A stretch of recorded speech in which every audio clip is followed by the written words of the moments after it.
Muy buenos días, que el Señor les bendiga. Espero que estén pasando una Semana Santa de reflexión, de meditación en todo lo que Dios ha hecho por nosotros en Cristo Jesús.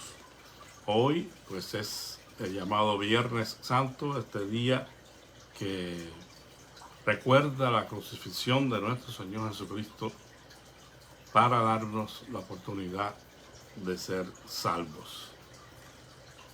La cruz no solamente fue un momento difícil, un trago amargo para nuestro Señor Jesucristo, sin dudas una experiencia dura que Él tenía que enfrentar, pero que pudo hacerlo gozosamente, pudo hacerlo con satisfacción en su propia alma, porque Él estaba cumpliendo con la voluntad del Padre. El escritor a los Hebreos nos dice en su capítulo 12, versículos del 1 al 2, por esto nosotros, teniendo a nuestro alrededor tantas personas que han demostrado su fe, dejemos a un lado lo que nos estorba y el pecado que nos enreda y corramos con fortaleza la carrera que tenemos por delante. Fijemos nuestra mirada en Jesús, pues de Él procede nuestra fe y Él es quien la perfecciona. Jesús soportó la cruz sin hacer caso de lo vergonzoso de esa muerte, porque sabía que después del sufrimiento tendría gozo y alegría, y se sentó a la diestra del trono de Dios. Es decir, entre otras cosas, una motivación que tuvo nuestro Señor Jesucristo para llegar al punto de la crucifixión, de entregar su vida en sacrificio por toda la humanidad, fue precisamente el conocimiento que Él tenía de los planes y propósitos del Padre. Él sabía que después de esa muerte cruenta en la cruz del Calvario, Él habría vencido, habría cumplido cabalmente con la voluntad del Padre y sería llevado a la derecha del Padre. Él tendría entonces la oportunidad de ver cumplida su misión. Y por eso, entre otras palabras, que Él dijo, pendiente de la cruz aún, dijo, consumado es. Porque esas palabras significan todo ha terminado, todo ha sido concluido, todo ha sido hecho de acuerdo a la voluntad de mi Padre. Y eso trajo a Jesús el gozo y la satisfacción de poder llegar a un momento tan difícil como ese y enfrentarlo con valor y fe. En Isaías 53 también, haciendo alusión al Mesías que moriría en la cruz, dice que Él vería el fruto de la aflicción de su alma y quedaría satisfecho. Es decir, que otra cosa que Jesús tenía en mente allí cuando estaba entregando su vida era los frutos que se cosecharían de esa entrega que Él estaba haciendo en la cruz del Calvario. El fruto de la aflicción de su alma serían todos aquellos que creyendo en Él y arrepintiéndose de sus pecados llegarían a conocer la salvación. Deberían llegar a conocer al Dios Todopoderoso mediante la fe en Jesús y su sacrificio, y eso traería satisfacción a su alma. En alguna manera podemos decir que usted y yo somos parte del fruto de la aflicción de su alma, porque no hemos sido salvos por otra cosa que por ese sacrificio. Por la buena voluntad de Dios, al poner sobre nosotros su mirada y permitirnos llegar a Él en arrepentimiento y fe verdadera. Ese día en que usted y yo pusimos la confianza en el Cristo que murió y que resucitó. Fue el día en que comenzó nuestra carrera de fe. Fue el día en que comenzó nuestro caminar hacia la vida eterna. Y ese caminar nunca se nos prometió que sería un caminar libre de obstáculos o dificultades. Todo lo contrario, Jesús dijo que era necesario que por muchas tribulaciones alcanzáramos el reino de los cielos. Él a sus seguidores no los engañó y les ofreció desde un primer momento la cruz como símbolo de muerte y sacrificio. El que quiera venir en pos de mí, niéguese a sí mismo, tome su cruz y sígame. Pero sabe una cosa, según el escritor aquí a los hebreos, no hay manera en que nosotros podamos correr esta carrera y podamos llegar triunfantes. No existe otra forma que la que el escritor a los hebreos nos recomienda aquí. Y como dice en la versión del 60, puestos los ojos en Jesús, corramos con paciencia la carrera que tenemos por delante, puestos los ojos en Jesús, el autor y consumador de nuestra fe.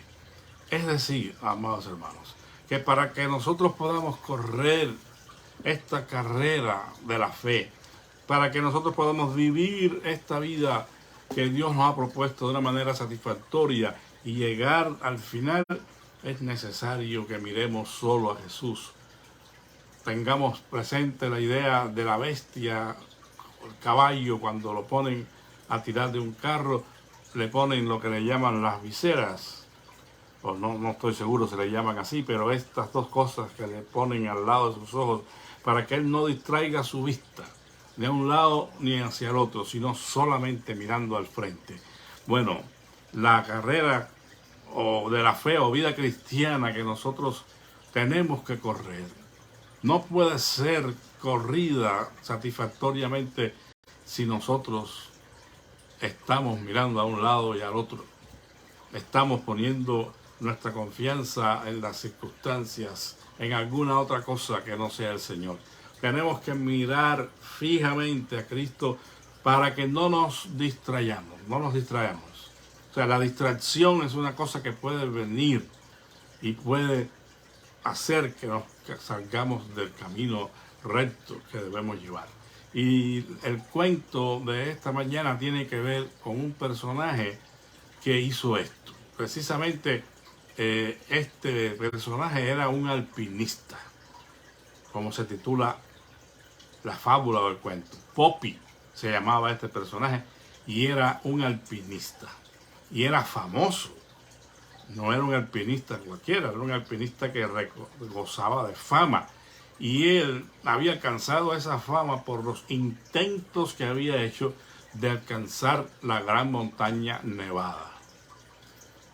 Poppy había intentado al menos unas 30 veces alcanzar esa montaña Nevada, pero lastimosamente siempre había fracasado. Comenzaba él a ascender a buen ritmo siempre, con la vista puesta en la nieve de la cima de la montaña, pensando en esa maravillosa vista que él tenía y ese sentimiento que tenía de libertad. Él ponía toda su confianza en que él podía alcanzar la cima de la montaña. Pero sucedía que a medida que él avanzaba, las fuerzas le fallaban.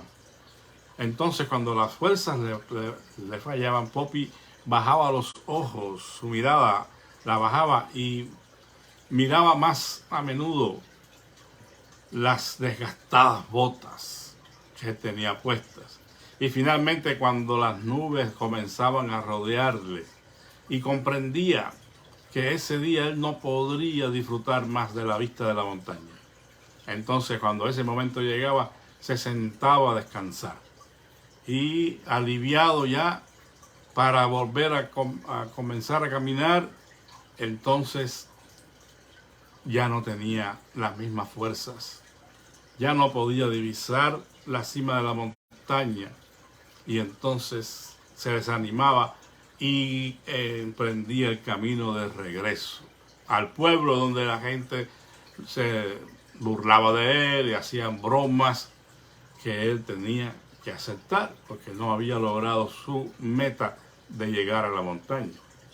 Pero en una de estas ocasiones que él subió a conquistar la cima de la montaña, se acompañó de un amigo de él, un viejo conocido que se llamaba Chisco, y le decían Chisco el óptico, porque era alguien que trabajaba en la optometría en el pueblo. Y él también fue testigo del fracaso de Poppy. Fue el propio Chisco entonces quien más ánimo le dio a Poppy para que él siguiera intentando alcanzar la cima de la montaña. Y entonces le dijo, mira, no te desanimes, yo te voy a regalar estas gafas o espejuelos oscuros que son especiales. Si comienza a tener las dificultades de que se nubla otra vez el día o te están doliendo mucho los pies, hazme caso, ponte las gafas y tú verás cómo te vas a aliviar, porque estas gafas son especiales y te van a ayudar. Poppy aceptó el regalo de su amigo Chisco, pero no le dio mucha importancia, realmente como que bueno, vamos a tomarle el regalo para que no se ofenda, pero yo no creo que esto me pueda ayudar en nada. Y siguió o emprendió su camino nuevamente hacia la montaña, pero llegó un momento en que empezaron a dolerle extremadamente los pies.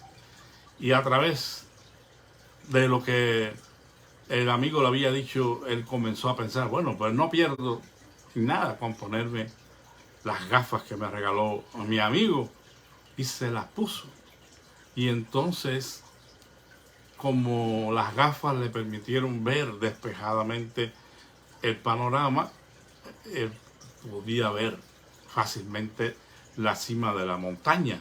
Y entonces cobró ánimo, cobró fuerzas y siguió subiendo a la montaña.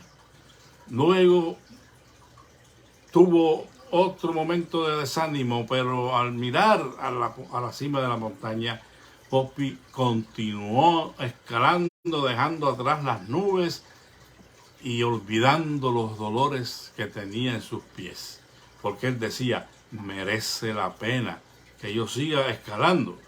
Esta sensación de triunfo que siento no es incomparable, y ese esfuerzo en seguir adelante le permitía seguir avanzando con esa sensación o sentimiento de triunfo. Ya él no se acordaba para nada de las nubes espesas ni el dolor de los pies, hasta que estaba ya en la cima de la montaña y se sorprendió, y entonces le dio por ver aquellas gafas tan especiales que le había regalado su amigo Chisco.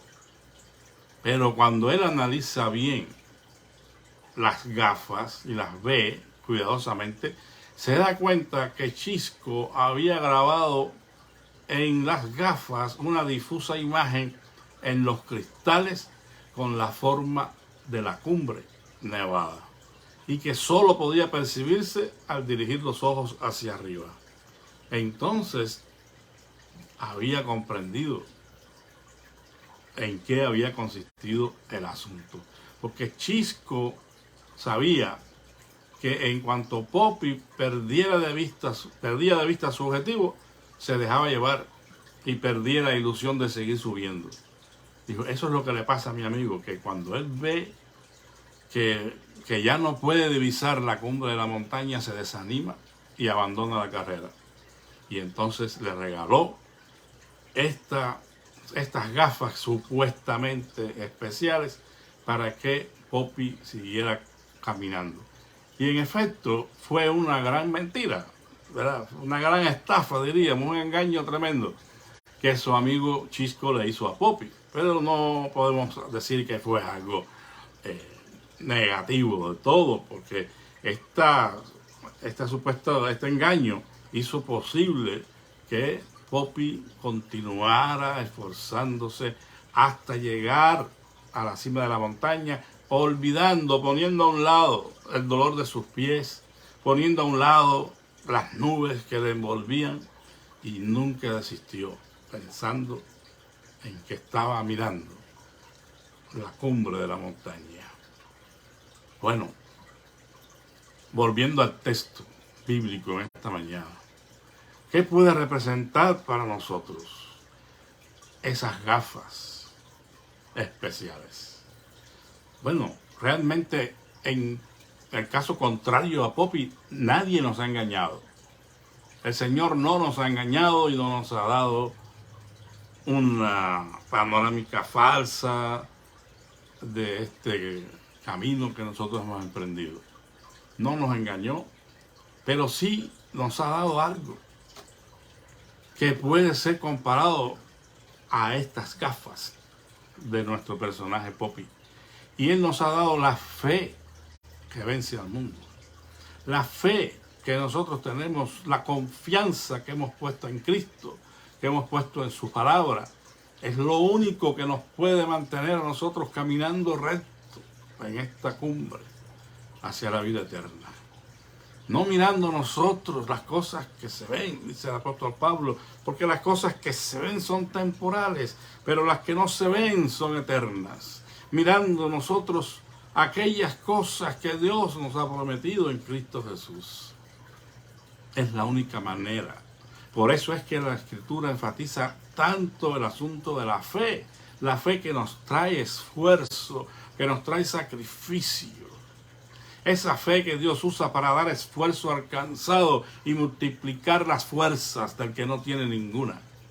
Es probable que en algún momento de nuestra carrera cristiana nos hayamos sentido así, desanimados, completamente desalentados, sin fuerzas para seguir adelante, porque las nubes han impedido que veamos nuestro futuro glorioso con Cristo, porque nos hemos desviado a mirar a los lados, los obstáculos de la carrera. Quizás nos hayamos quitado las gafas de la fe, los lentes de la fe.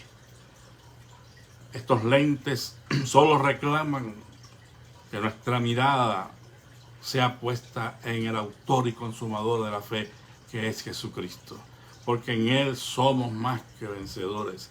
Y en el desánimo, en el desaliento, aún atravesando el valle de sombra y de muerte, dice en el testimonio de David, no temeré mal alguno, porque tú estarás conmigo. Bendito Dios.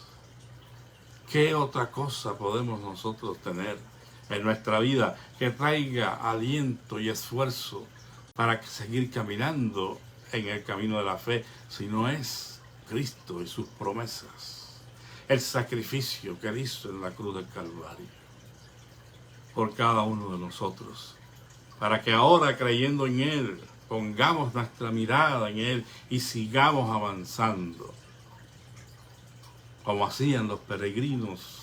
Aunque ellos tenían la sombra, nosotros tenemos la realidad, pero ellos tenían la sombra de lo que vendría a ser la realidad concretada en Cristo en el Nuevo Testamento. Pero estos peregrinos que subían a la ciudad de Jerusalén, experimentando cansancio, sed y obstáculos en el camino, miraban y decían: alzaré mis ojos a los montes. ¿De dónde vendrá mi socorro? Mi socorro viene de Jehová, que hizo los cielos y la tierra. Pero la realidad es que ellos miraban arriba hacia el monte, y la ciudad de Jerusalén estaba arriba en el monte, y divisaban a cierta distancia el templo, que era el fin de su caminata, para llegar al encuentro con su Dios y adorarle. Eso era una motivación grande para ellos. Si un templo construido por manos humanas, aunque era el lugar de la adoración, el lugar de encuentro para ellos, era suficiente para darle esfuerzo en su camino hacia la ciudad de Jerusalén, ¿qué justificación podemos tener nosotros? Solo que no estamos mirando nada físicamente, Pero si ponemos nuestra mirada en Cristo, perdón, será más que suficiente. Ya no es un templo en una ciudad lo que nos espera, sino un Cristo glorioso que nos dará la bienvenida en el reino de su Padre y nos dirá: vengan, buenos siervos y fieles. En lo poco han sido fieles, pero en lo mucho les pondré. Entren en el gozo de su Señor. Bendito sea nuestro Señor que nos da estas palabras de aliento, de ánimo, para que sigamos corriendo con paciencia las carreras que tenemos por delante, puestos los ojos, fijando la mirada solamente en Él. Que Dios les bendiga, les esperamos, los hermanos de la iglesia. Si es que de alguna manera ven el devocional, hoy tenemos una cita con Dios en nuestro templo a las 7 de la noche para escuchar el sermón de las 7 palabras de Cristo en la cruz del Calvario. Que el Señor les bendiga, que tengan un feliz día y la paz de Cristo sea con todos. Padre, gracias por este día, gracias por tu bendición, gracias porque recordamos la muerte de nuestro Señor Jesucristo un día como hoy, para darnos, Señor, la oportunidad de ser salvos. Te pido en esta hora que tú bendigas las vidas de cada uno de mis hermanos y les ayudes, les auxilies en sus necesidades. Guárdanos muy cerca de ti y que todas las actividades preparadas en esta semana por las iglesias sean visitadas por ti y traigas edificación a tu pueblo y salvación a los perdidos. Te lo pedimos humildemente en el nombre de Jesús. Amén. La paz de Cristo sea con todos.